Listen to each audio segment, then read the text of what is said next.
ಚಾಲಕನ ಮೇಲೆ ದುರಹಂಕಾರಿ ಮಹಿಳೆ ಚಪ್ಪಲಿಯಿಂದ ಹಲ್ಲೆಯನ್ನ ನಡೆಸಿದ್ಲು. ಈಗ ಆಕೆ ಕ್ಷಮೆ ಕೇಳಿದ್ದಾಳೆ. ದಂಪತಿ ಸಮೇತವಾಗಿ ಆಟೋ ಚಾಲಕನ ಕಾಲಿಗೆ ಬಿದ್ದು ಕೈ ಮುಗಿದು ಕ್ಷಮೆ ಕೇಳಿದ್ದಾರೆ. ಆದರೆ ಆಟೋ ಚಾಲಕ ಮಾತ್ರ ನನಗೆ ಅವಮಾನ ಆಗಿದೆ, ನಾನು ಕ್ಷಮಿಸುವಂತಹ ಗುಣ ಈಗ ನಾನು ತೋರಿಸಲ್ಲ, ಕಾನೂನಾತ್ಮಕವಾಗಿ ಹೋರಾಟ ಮಾಡ್ತೀನಿ ಅಂತ ಕೂಡ ಹೇಳಿದ್ದಾರೆ. ಆ ಬಗ್ಗೆ ವರದಿದೆ, ನೋಡ್ಕೊಂಬನ್ನಿ.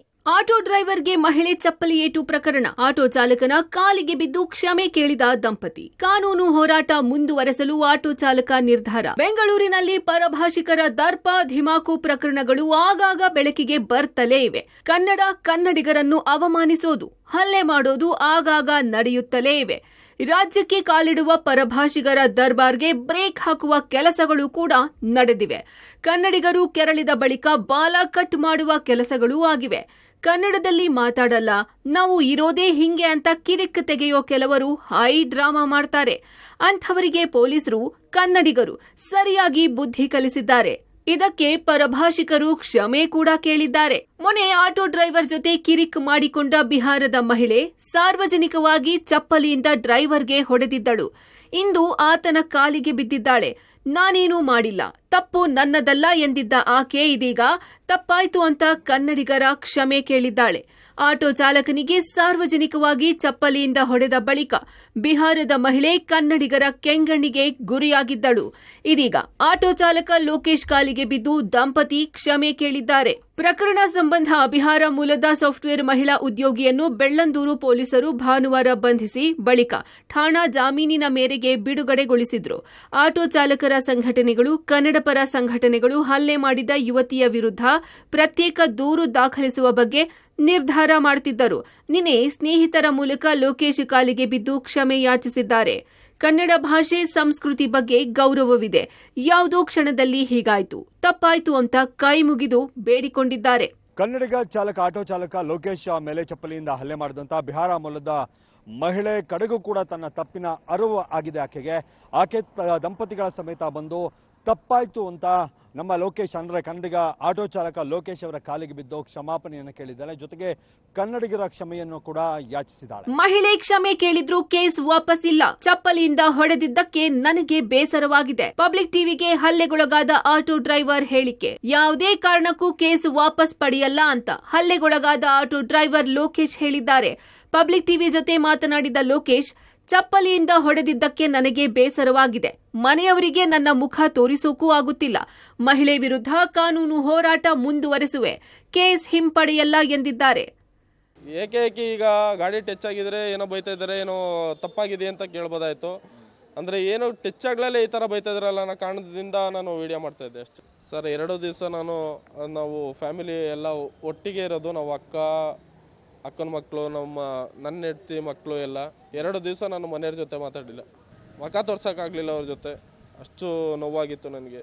ಇಲ್ಲ ಸರ್, ಆ ಥರ ಏನೂ ಹೇಳಲಿಲ್ಲ. ಅವ್ರು ಹೇಳಿದ್ರು FIR ಹಾಕಿರೋದು ಹಾಗೆ ಇರಲಿ, ಬೇಕಾರೆ ಕ್ಷಮಾಪಣೆ ನಿಮ್ಗೆ ಆಗಿರೋ ನೋವಿಗೆ ನಾವು ಕ್ಷಮಾಪಣೆ ಕೇಳಿಸ್ತೀನಿ ಅಂತ ಕೇಳಿಸಿದ್ರು ಸರ್. ಬಿಹಾರ ಮೂಲದ ಮಹಿಳೆಯ ಆಟೋ ಚಾಲಕ ಲೋಕೇಶ್ ಬಳಿ ಕ್ಷಮಾಪಣೆಯನ್ನ ಕೇಳಿದ್ರೂ ಕೂಡ ಯಾವುದೇ ಕಾರಣಕ್ಕೂ ಕೇಸನ್ನ ನಾನು ವಾಪಸ್ ತೆಗೆದುಕೊಳ್ಳೋದಿಲ್ಲ, ಕಾನೂನು ಹೋರಾಟವನ್ನ ಮುಂದುವರಿಸ್ತೇನೆ. ನನ್ನ ತಂದೆ ತಾಯಿಗಳಿಗೆ, ನನ್ನ ಮನೆಯವರಿಗೆ ನನ್ನ ಮುಖವನ್ನ ತೋರಿಸೋದಕ್ಕೆ ಆಗದಂತೆ ಅಷ್ಟು ಮುಜುಗರವನ್ನ ಚಪ್ಪಲಿಯಿಂದ ಹೊಡೆಸ್ಕೊಂಡು ನಾನು ಅನುಭವಿಸಿದ್ದೇನೆ. ನಾನು ಯಾವುದೇ ಕಾರಣಕ್ಕೂ ಕೂಡ ಕೇಸನ್ನ ನಾನು ವಾಪಸ್ ತೆಗೆದುಕೊಳ್ಳೋದಿಲ್ಲ. ಕ್ಷಮಾಪಣೆ ಕೇಳಿದ್ದಾರೆ, ಅವರ ತಪ್ಪಿನ ಅರಿವಾಗಿದೆ.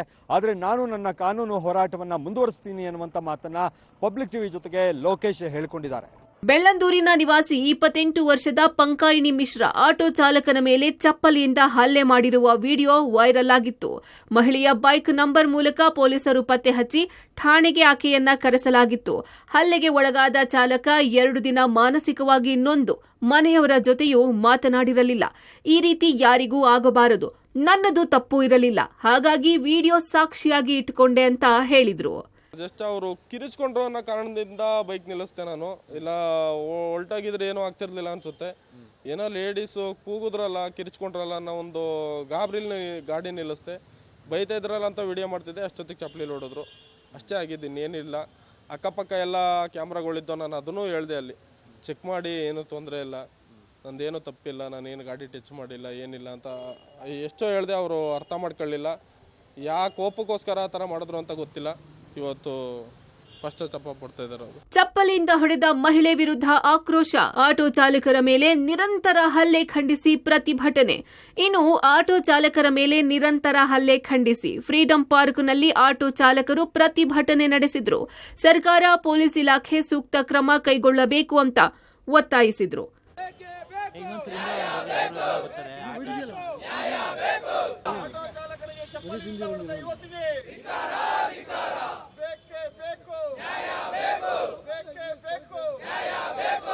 ಸರ್ಕಾರಿ ನೌಕರರ ಮೇಲೆ ಹಲ್ಲೆ ಆದಂಥ ಸಂದರ್ಭದಲ್ಲಿ ಏನು ಕಠಿಣ ಕಾನೂನು ಕ್ರಮಗಳನ್ನು ಜರುಗಿಸ್ತೀರಾ ಅದೇ ರೀತಿಯಾದಂಥ ಕಾನೂನುಗಳನ್ನು ಆಟೋ ರಿಕ್ಷಾ ಚಾಲಕರಿಗೂ ಅಳವಡಿಸಿ ಏನು ಹಲ್ಲೆ ಮಾಡ್ತಾರೆ ಅವ್ರ ವಿರುದ್ಧ ಕಾನೂನು ಕ್ರಮ ಜರುಗಿಸಬೇಕು ಅಂತ ಅದಕ್ಕೆ ಶಾಸನಾತ್ಮಕವಾಗಿ ಒಂದು ತಿದ್ದುಪಡಿಯನ್ನು ತಂದು ಇದನ್ನು ಆಟೋ ರಿಕ್ಷಾ ಚಾಲಕರಿಗೆ ಕೊಡಬೇಕು ಅಂತ ಹೇಳಿ ಇವತ್ತು ಒತ್ತಾಯಿಸಿ ನಾವು ಈ ಪ್ರತಿಭಟನೆಯನ್ನು ಮಾಡ್ತಾ ಇದ್ದೀವಿ. ಈ ಹಲ್ಲೆಯನ್ನು ಕರ್ನಾಟಕ ಇರ್ತಕ್ಕಂಥ ಎಲ್ಲ ಚಾಲಕರು ನಾವು ವಲಸೆ ಬಂದಿರತಕ್ಕಂಥವರ ವಿರುದ್ಧವಾಗಿ ಕಾನೂನನ್ನು ತರಬೇಕು. ಇದ್ರ ವಿರುದ್ಧವಾಗಿ ಏನಿವತ್ತು ಪ್ರತಿಭಟನೆಯನ್ನು ಹಮ್ಮಿಕೊಂಡಿದ್ವಿ, ಈ ಪ್ರತಿಭಟನೆ ಇಲ್ಲಿಗೆ ಮುಗಿಯೋದಿಲ್ಲ.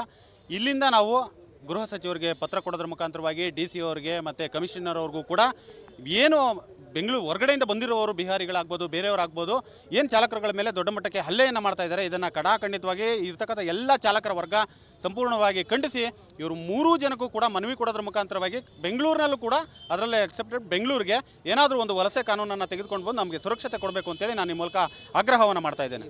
3 ವರ್ಷದಿಂದ ಪಂಕಾಯಿನಿ ಬೆಂಗಳೂರಿನಲ್ಲಿ ನೆಲೆಸಿದ್ದಾರೆ. ನಾನು ಗರ್ಭವತಿಯಾಗಿದ್ದು ಮಿಸ್ಕ್ಯಾರಿ ಆಗುವ ಭಯದಲ್ಲಿ ಗಲಾಟೆ ಮಾಡಿದೆ. ನಮ್ಮಿಂದ ತಪ್ಪಾಗಿದೆ. ಬೆಂಗಳೂರನ್ನ ಪ್ರೀತಿಸ್ತೀವಿ, ಆಟೋ ಚಾಲಕರನ್ನ ಗೌರವಿಸ್ತೀವಿ ಅಂತ ಅಂಗಲಾಚಿ ಬೇಡಿಕೊಂಡಿದ್ದಾರೆ. ಅದೇನೇ ಇರಲಿ, ಒಂದೊಮ್ಮೆ ಏನಾದರೂ ಆಟೋ ಚಾಲಕ ಮಹಿಳೆಯ ಮೇಲೆ ಕೈ ಮಾಡಿದಿದ್ರೆ ಇವತ್ತು ಅಪರಾಧಿ ಸ್ಥಾನದಲ್ಲಿ ನಿಲ್ಲುತ್ತಿದ್ದ. ಚಪ್ಪಲಿಯಿಂದ ಹೊಡೆಸಿಕೊಂಡ್ರೂ ತಾಳ್ಮೆಯಿಂದ ವಿಡಿಯೋ ಮಾಡಿಕೊಂಡಿದ್ದಕ್ಕೆ ಮಹಿಳೆಯ ಕ್ರೌರ್ಯ ಅನಾವರಣವಾಗಿದೆ. ಆಟೋ ಚಾಲಕನಿಗೆ ನ್ಯಾಯ ಸಿಕ್ಕಿದೆ. Prakash D Rampur, public TV, Bengaluru.